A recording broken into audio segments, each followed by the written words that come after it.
क्या आपका Epson printer खाली पेज प्रिंट कर रहा है? अगर ऐसा है तो बने रहें, मैं आपको दिखाऊंगा कि कैसे फिर से सामान्य रूप से प्रिंट कर सकते हैं। हे, क्या चल रहा है? द प्रिंटर गाय यहां, और इस वीडियो में मैं आपको एक स्टेप बाय स्टेप प्रक्रिया दिखाऊंगा कि कैसे फिर से सामान्य प्रिंटिंग पर वापस आए अगर आप किसी भी एप्सन प्रिंटर से खाली पेज प्रिंट कर रहे हैं। आपके पास कोई भी एप्सन प्रिंटर हो, eco tank, workforce, L series, R series, M series जैसा लेजर प्रिंटर को छोड़कर अगर वह नोजल आधारित है तो यह आपके लिए काम करेगा। और इस वीडियो के नीचे आपको वीडियो चैप्टर्स मिलेंगे ताकि आप अलग अलग हिस्सों में जा सकें, लेकिन मैं हमेशा पूरा वीडियो देखने और दोबारा देखने की सलाह देता हूं ताकि आपको सभी विवरण मिल सके।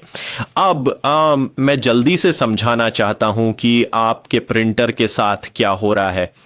अगर यह वीडियो मददगार लगे तो लाइक करें, कोई सवाल हो तो कमेंट करें, ऐसे और वीडियो के लिए सब्सक्राइब करें। आपके एप्सन प्रिंटर में या तो नोजल सूख गए हैं या जाम हो गए हैं। आपके प्रिंट हेड में स्याही का निर्बाध प्रवाह नहीं है जिससे आप दस्तावेज या छवियां प्रिंट नहीं कर पा रहे हैं। अब आपको सफाई के विभिन्न स्तरों का तरीका अपनाना होगा। इसे स्तर 1, स्तर 2 और स्तर 3, शायद कुछ मामलों में स्तर 4 भी समझें, लेकिन इनमें से किसी भी बिंदु पर 1 से 4 तक या उनके बीच में समस्या हल हो सकती है, तो आपको आगे बढ़ने की जरूरत नहीं होगी। जाहिर है अगर समस्या क्लीनिंग लेवल 1 से हल हो जाती है। अब यह भी ध्यान रखना बहुत जरूरी है कि इन प्रक्रियाओं में से कोई भी करने से पहले आपके पास पूरी इंक हो। अब बेहतर होगा कि इंक कार्ट्रिज या इंक बॉटल का एक नया सेट हो। इंक का लिंक नीचे डिस्क्रिप्शन में दिया गया होगा। आप इसका उपयोग सफाई और सामान्य प्रिंटिंग के लिए भी कर सकते हैं। यह उच्च गुणवत्ता वाली इंक है, लेकिन आप यह सुनिश्चित करना चाहेंगे कि यदि आपके पास एप्सन इको टैंक है तो आपके टैंकों में इंक पूरी तरह से ऊपर की लाइन तक भरी हो। En ik deur Europees Epson cartridge printer है which इनस फ्रस्ट्रिंग साल इन डी नए कार्ट्रिज लगे होने चाहिए। अब हमें सफाई करनी होगी और सफाई के कई स्तर हैं, सबसे बुनियादी स्तर से शुरू करके अधिक जटिल सफाई तक पहुंचते हुए, और सफाई किट से मैन्युअल सफाई भी। उस किट का लिंक नीचे मिलेगा।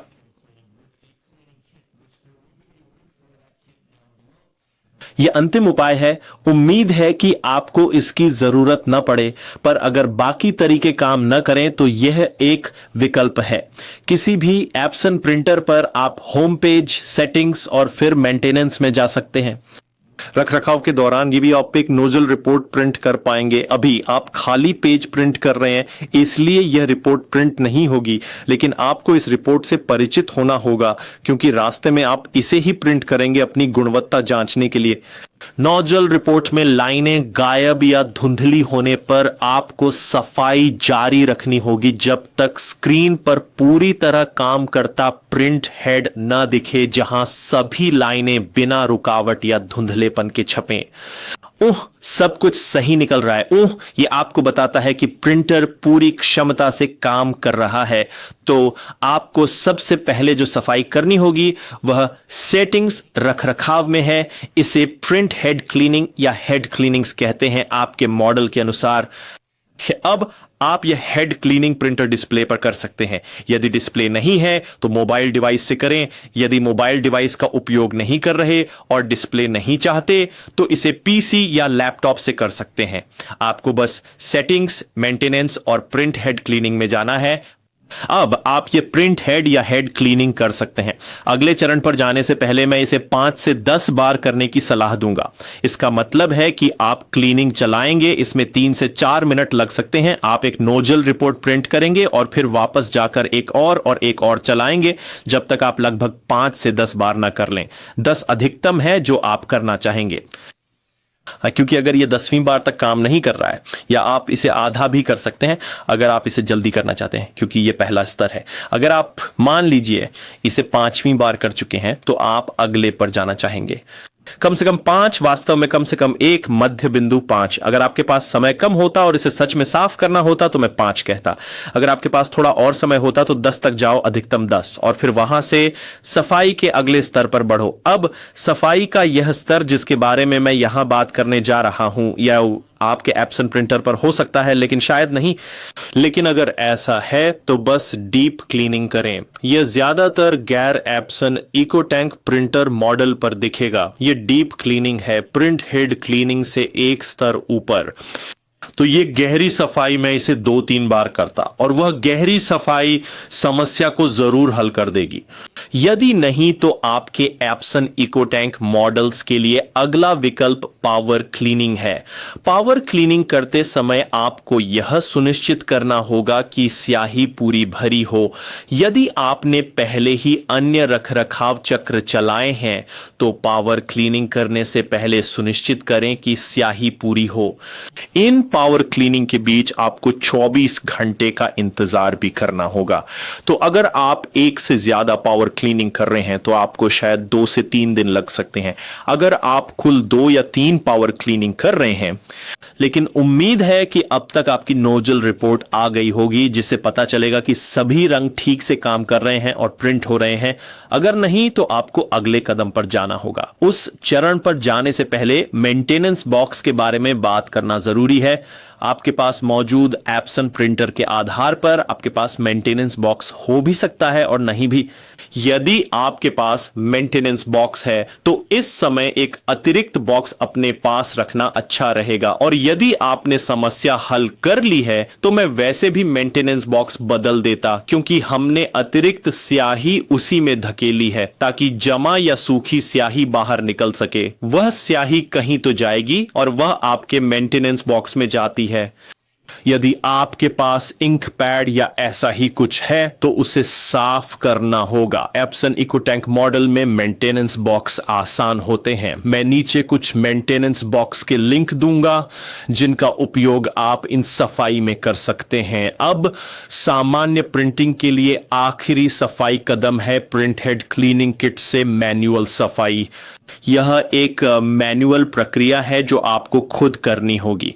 अब अगर आपके पास कोई प्रिंटर मरम्मत की दुकान है तो वे शायद ये कर पाएं, पर अक्सर नहीं करते। तो वास्तव में आपको इसे खुद ही करना होगा। ठीक है, तो इस प्रिंट हेड क्लीनिंग किट से आप क्या करते हैं? आप इसे क्लीनिंग सॉल्यूशन से भरते हैं, अपने प्रिंटर को खोलते हैं।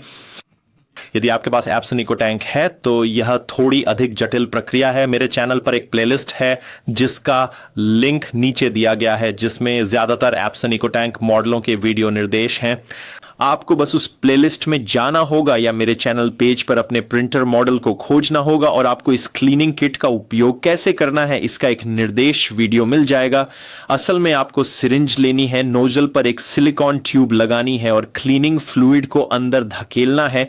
तो आप वही कर रहे हैं जो बाकी रखरखाव करते हैं, लेकिन यह सफाई तरल से कहीं ज्यादा सीधी प्रक्रिया है जो आप अन्य प्रक्रियाओं से नहीं कर पाते।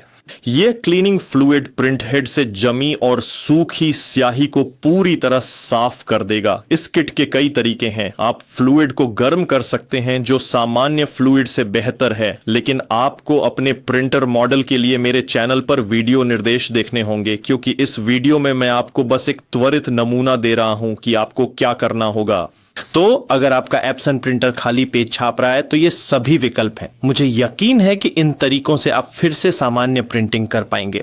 सबसे आसान तरीके से शुरू करें और सबसे मुश्किल तक जाए। उम्मीद है कि आपको क्लीनिंग किट इस्तेमाल करने की नौबत न आए, लेकिन अगर बाकी तरीकों से काम न बने तो मैं निश्चित रूप से क्लीनिंग किट पर जाने की सलाह दूंगा ताकि आप अपना प्रिंटर ठीक कर सकें और नया न खरीदना पड़े।